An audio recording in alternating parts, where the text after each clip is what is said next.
We had this terrible storm on January, I think it was about the 4th or 5th of 2018. The force of the waves that came in took away about 4 or 5 metres of the bank behind me, exposing this midden. And along the exposed bank, we're seeing in those stratas bird bones, fish bones, obsidian, hangi stones, ash from the hangi fires, all exposed to the naked eye, and it gives them an amazing vision and picture of the occupation heritage within this island.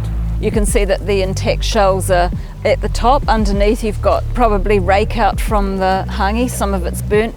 Down at the base here we've got a fire scoop with the burnt stones. And we'd been looking at this piece of different coloured strata in there and thought, I wonder what that is. And Louise came and she started picking away at it, and all of a sudden there was this dawning realisation that this was ash from Rangitoto. Well, the last eruption of Rangitoto has been dated to around the early 1400s.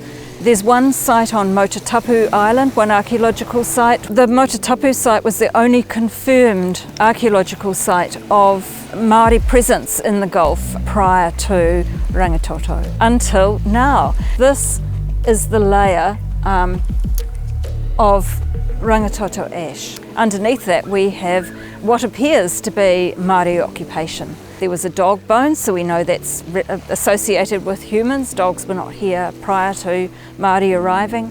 There is bird bone, fish bone and shell. Nice piece of obsidian just popped up.